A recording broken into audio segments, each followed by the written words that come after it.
안녕하세요. 오늘은 직장인이라면 누구나 한 번쯤 겪었을 상사 대응법에 대해 이야기해 보려 합니다. 회사에서 우리가 만나는 상사는 정말 다양한데요. 단순히 성격이 다르다고 생각하기보다는 그들이 그렇게 행동하는 데는 나름의 이유가 있다고 가정하시고 그에 맞는 대응 전략을 생각하셔야 우리의 회사 생활이 보다 더 수월해지겠죠. 그래서 오늘은 상사 유형을 8가지로 나누고 각 유형별로 왜 그런 행동을 하는지, 그리고 실제 직장 생활에서 어떻게 대응할 수 있는지를 구체적인 사례와 함께 구구절절 설명해 볼게요. 첫 번째 유형은 마이크로 매니저형 상사입니다. 왜 다 했는지 보고 안 해? 거기 숫자는 왜 빠졌어? 그게 중요한 거잖아. 이런 말 들어보신 적 있으시죠? 마이크로 매니저는 불안 기반의 통제욕이 강한 사람입니다. 내가 직접 봐야 일이 안 틀어질 것 같다는 믿음을 가지고 있고 성과에 대한 책임을 강하게 느끼면서 동시에 위에서도 압박을 받고 있을 가능성이 큽니다. 신입 때 실수로 크게 혼난 트라우마가 있는 경우 후임자에게도 똑같이 굴기도 해요. 결국은 사람을 믿지 못하니까 하나부터 열까지 확인하고 싶다는 심리가 작용하는 거죠. 이런 상사에게는 보고나 체크 포인트를 미리 준비해서 선제 대응하는 것이 좋습니다. 예를 들어 매주 금요일 오전마다 요약 정리해서 보고 드릴게요.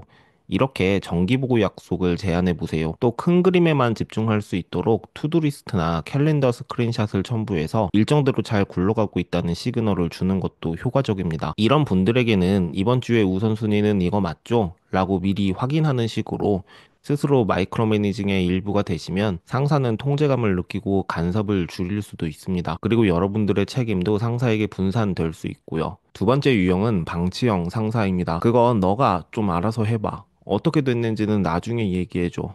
이런 식으로 지시하는 상사분들 만나보셨죠? 잠깐 그냥 지나치지 마세요. 지금 이 순간 책 한 권이 당신의 현실을 바꿀 수 있다는 걸 믿으시나요? 사고력, 기획력, 어휘력, 표현력 모두 일 잘하는 사람들의 공통된 무기입니다. 그리고 그 무기의 근원은 읽고 쓰는 힘에서 시작됩니다. 그래서 만들었습니다.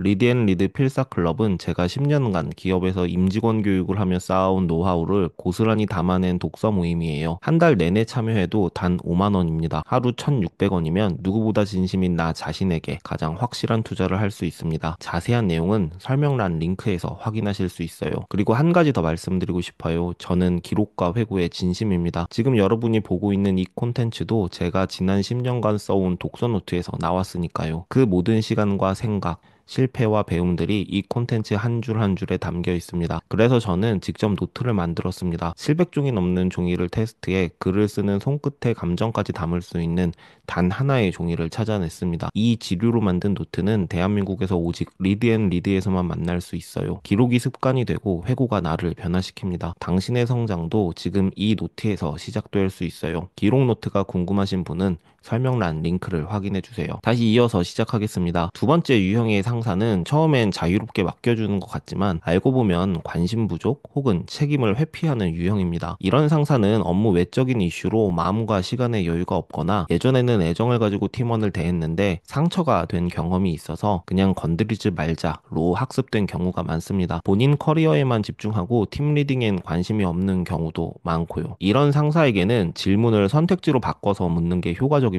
예를 들어 A안과 B안 중에 어떤 게 좋을까요? A안은 속도가 빠르고 B안은 리스크가 적어요. 이런 식으로 A안과 B안의 강점을 분석해서 상사가 직접 선택할 수 있도록 의사소통하셔야 합니다. 핵심은 중요한 결정을 상사에게 컨펌 받아두는 식으로 책임을 분산시키는 것입니다. 이 유형의 상사는 완성된 결과를 보면 반응합니다. 중간 과정보다 결과로 신뢰를 얻는 방식이 통하기도 해요. 세 번째 유형은 감정기복형 상사입니다. 아침에는 오늘 분위기 좋은데 이따 술 한잔 하자 하다가 오후에 갑자기 조용해지면서 차가운 표정으로 짜증, 화를 내는 시기죠. 이 유형은 스트레스 해소법이 부족하거나 자신의 감정을 인식하지 못하는 경우가 많습니다. 조직에서 감정을 억누르다가 한꺼번에 터트리는 성향이기도 하고 감정에 따라 업무 효율이 크게 좌우되기도 하는 거죠. 실제 회사 안에서 가장 불안정한 사람일 수도 있습니다. 이럴 때 감정이 안 좋아 보이면 굳이 의견을 내지 마시고 존재감 최소화 모드로 전환하시는 게 좋습니다. 피드백 받을 일이 있으면 감정 기복이 없는 시간대, 대개 오전 10시에서 11시 사이에 요청하세요. 그리고 중립적 언어로 커뮤니케이션을 유지하셔야 합니다. 예를 들어 제가 뭔가 실수했을까요? 이렇게 질문하기보다는 진행 방식에서 아쉬운 부분이 있으실까요? 이런 식으로 중간에 쿠셔너를 사용해 질문하시는 것이 좋아요. 불안한 사람은 예측 가능성이 있는 사람에게 안정감을 느낍니다. 자신이 일관된 태도를 유지한다는 인상을 주면 의외로 빠르게 신뢰를 쌓을 수도 있어요. 네 번째는 성과 중독형 상사입니다. 수치로 보여줘. 그게 핵심이야. 그거에서 돈이 얼마나 들어오는데 피드백을 매사 이런 식으로 받고 계시다면 네 번째 유형의 상사입니다. 이 상사는 회사 내에서 성과 압박이 강한 위치에 있거나 자신도 예전부터 성과로 평가받고 살아온 전투형 커리어를 가진 경우가 많습니다. 성과를 못 내면 인정받지 못한다는 내면의 불안감이 있고 팀원들에게도 같은 방식으로 동기부여하려고 합니다. 본인은 사실 성과주의가 아니라 불안 기반의 통제형 야망러에 가까운 경우도 많습니다. 이런 상사와 일할 때는 일을 시작할 때 미리 수치 기반의 목표를 함께 세팅하고 공유하는 것이 좋습니다. 예를 들어 이번 달 유튜브 영상의 목표는 1000회 노출인데 현재 850회입니다. 계획 대비 85% 도달했어요. 시계 수치 중심 보고가 통하겠죠. 또 중간 과정 설명보다는 결과부터 먼저 보여주고 설명하는 두괄식 설명 방식이 유리합니다. 뭐 사실 두괄식 설명은 회사 커뮤니케이션 스킬의 기본 중에 기본이죠.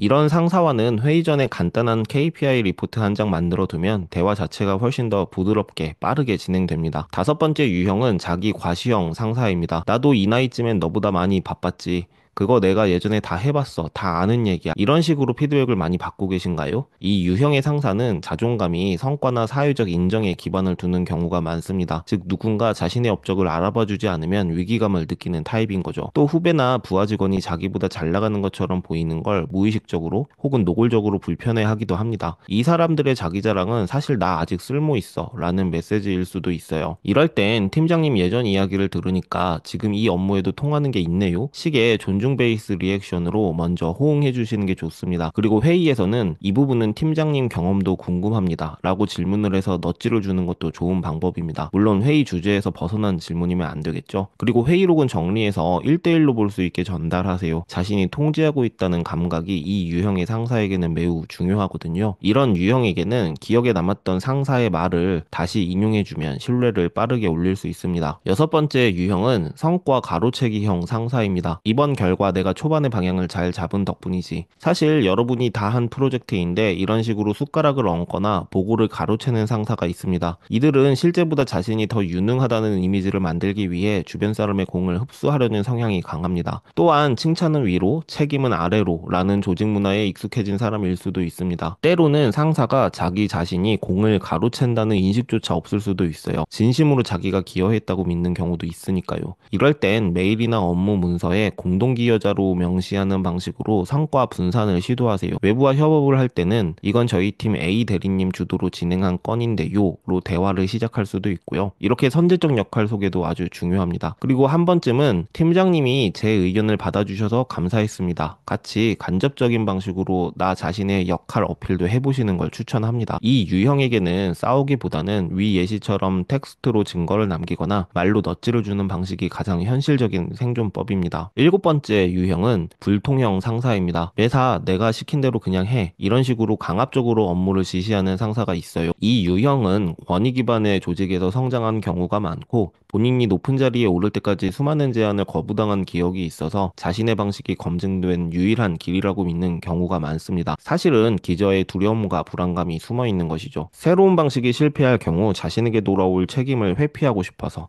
무조건 기존 방식 고수를 선택하는 유형입니다. 이럴 땐 직접 제안보다는 A 부서에서 이런 방식을 써서 성과를 냈다고 합니다. 이런 식으로 우회 전략을 쓰는 것이 좋습니다. 또는 예전 방식도 좋지만 이번만 시험 삼아 해보면 어떨까요? 이런 식으로 기존 방식에 대한 존중을 먼저 표한 후에 의견을 제안하세요. 문서화해서 보여주면 설득이 잘 될 수도 있습니다. 이 유형의 상사는 확실한 것을 좋아해서 감보다는 증거와 구조로 설득하기가 쉬워요. 이 유형의 상사는 틀릴 수도 있다는 자기 자신의 불안감을 말로 표출하지는 못하고 행동으로 막는 겁니다. 정면 승부보다는 우회와 데이터 조합이 가장 효과적이에요. 마지막 여덟 번째는 갑자기 잘해주는 상사입니다. 평소엔 무뚝뚝하다가 어느 날 갑자기 칭찬하면서 오늘 수고 많았어. 커피 한잔 할래? 이런 식으로 다가오는 거죠. 어제는 없는 사람 취급하고 오늘은 또 태도를 달리해서 친하고 살갑게 대해주고, 이렇게 온도차가 극명한 사람을 상대하는 게 정말 쉽지 않죠. 이들은 감정에 기복이 심한 게 아니라 감정 표현의 일관성이 떨어진다고 보시면 됩니다. 의사결정 권한이 자신에게 없고 위에서 통제당하는 경우가 많습니다. 즉 기분 따라가네 라고 느껴지지만 사실은 자신도 불안정한 위치에 있는 경우가 많습니다. 또 인간관계를 보상과 통제로 다룬 경험이 많아서 이렇게 갑작스럽게 친절함을 무기로 다가오게 되는 거죠. 이럴 때는 기분 좋은 반응은 하되 이 사람에게 너무 마음 쓰지 말자 하는 마음의 거리를 유지하는 것이 중요합니다. 친절할 때 무리한 업무 요청을 받게 되면 정확한 마감일만 다시 확인 부탁드려요, 이런 식으로 원칙을 지키는 말투를 유지하세요. 감정보다는 일 기준으로만 관계를 설정하시는 것이 좋습니다. 이 유형의 상사와 불규칙한 온도차를 조율하려고 하지 마시고 그저 자기 중심만 잘 지키시면 됩니다. 감정에 끌려다니지 마시고요. 지금까지 직장에서 만날 수 있는 상사의 유형 8가지와 그들의 행동 원인, 그리고 실제 대응 방법을 하나하나 짚어봤습니다. 영상을 보시고 아, 내 상사 저거네 싶은 유형이 있다면 댓글로 공유해주세요. 그리고 이 내용이 도움이 되었다면 구독과 좋아요, 알림 설정도 부탁드립니다. 감사합니다.